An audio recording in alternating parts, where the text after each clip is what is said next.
Nagpapahula siya, guys. Actually, sa nakikita ko dyan, talagang sila. Kasi una pa lang, may hingit sila sa'yo. Lahat sila nakikipag-compete sa'yo. Meron na namang isang lalaking may in love sa'yo, tapos may in love kay Ma'am Janice. Yay! Ah! Yay! Nako, iwasan niyo yan, ha? Naku! Basta, Stephanie, ingat ka, ha? Sa nakikita ko, mukhang kailangan mo makarecover. Puro sukat pa ang puso mo. Ganda-ganda mo, niloloko ka pa. Ano ba yan? Lahat nasa iyo na. Ang dami pa parating sa'yo, Steph. Kuripot ka lang kasi. Ayan, ang dami mo maaabot. Pasagsagan ka ng kasikatan mo ngayon, Steph, ha? Ingatan mo health mo. Baka ma-hospital ka. Pasagsagan ng kasikatan mo ngayon, kaya I'm so happy for you. Babalik pa si gusto niya yung mga yakap mo eh. So, sa nakikita ko sa card, okay naman ikaw. May darating pang 7 pang lalaki, ha? Mag-ingat ka. Pito! Pito! May malaking pera ako nakikita darating sa'yo. Kasi malaki to, Steph. Kasi nakaitim ka, nakaitim din tong girl, oh. Ayan, okay. Actually, tatapatin kita, ha. Noong una pa lang, nagbulag-bulagan ka sa katotohanan, eh. Nakaramdam ka na ng una pa lang. May kutob na, eh. Nakaramdam ka na ng kutob. Binaliwala mo lang kasi.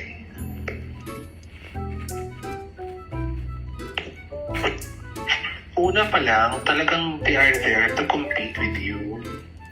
Iba ang agenda nila. Iba ang agenda ng tao. Ikaw kasi mabait ka, pure ka. So, naiintindihan kita. So, may mga bagay na hindi ka nakita. Kaya, tatagan mo loob mo. May mga makikilala ka pang babae, ah. Pero ikaw, si Ma'am Janice, saka si yung isa pa, yung friendship ninyo, huwag mong hayaang masira kasi may sisira-tisira ng friendship ninyo. Start may nakikita ko mga video, ah. May mga scandal video ako nakikita, na pwedeng kumalat, ah. Ah! Di ko lang alam kung kanina to. Real talk. Sa part mo dapat nirespeto ka. Yan ang wala sa kanila, respeto. Bastos sa madalit sabi. Baka magkasakit ka, kaka-overthink. Huwag ka na muna mag-overthink, Steph. Tapos may nakikita rin ako mga parinig, ganito, ganyan. Alam kong paano naman sila sa'yo. Alam kong malaki yung sakop mong, malaki yung sakop. Actually, talo naman sila. Hindi naman sila uupatiras pa sa'yo.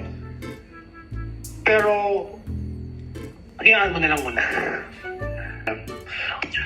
Okay, competition, panalo ka. Bahay, nakikita ako. Out of country, meron na rin ako nakikita. Out of town, may nakikita na rin ako. May mamamatay. Isa sa mga ex mo.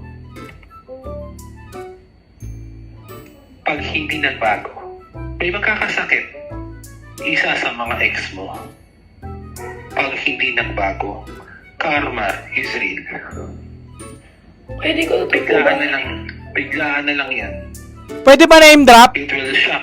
Yun ang mahirap. Pwede ba Kuya Nico? Ha? Totoo ba?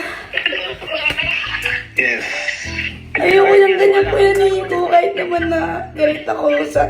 Ayoko nang mamamatay sa kanila.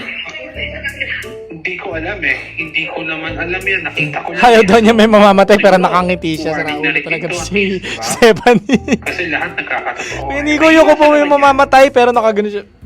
Nakangiti. Dito ako abot ng 30. Tuloy natin. 20 na ako plus. So, gym ako, kain ng gulay. Awa ng Diyos. Baka umabot naman. So far. Hindi ko yung And last, Madam Stephanie, may tanong ka pa? Kuya Nico, meron bang ano? may karma ba na babalik sa mga nang traidor sa akin? Bakit? Meron. May karma na darating sa kanila. Meron. Bakit? Nakasabi ko lang.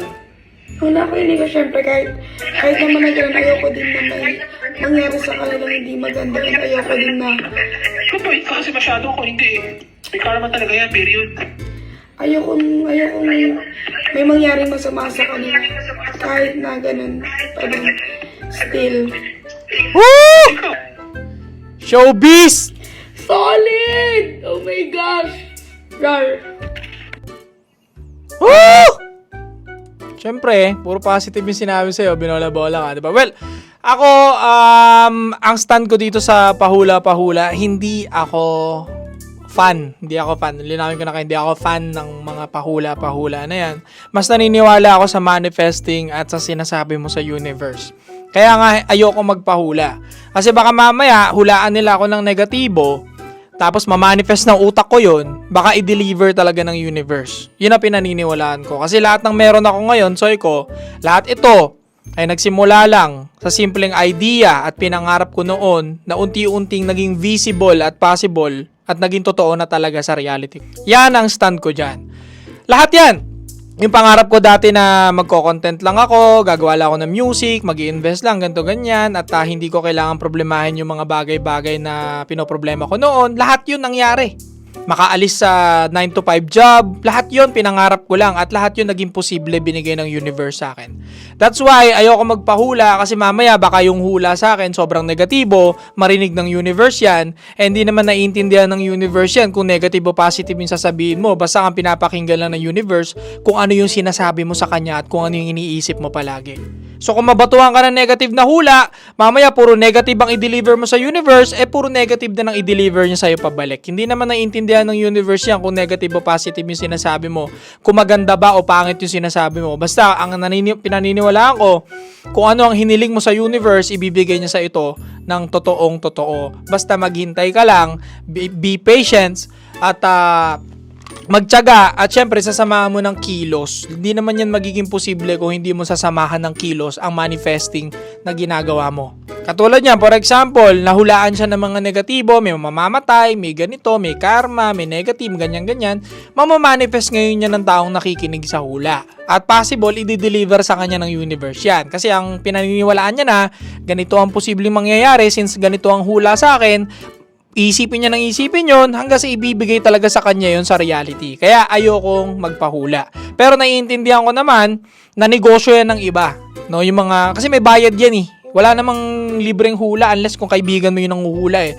Pero mostly yung mga tarot-tarot, mga hula, may bayad yan. So, negosyo yun nila. Ayoko makasira ng negosyo. Ako lang naman yun, sinasabi ko, sarili ko yun. Hindi ako fan ng ganyan.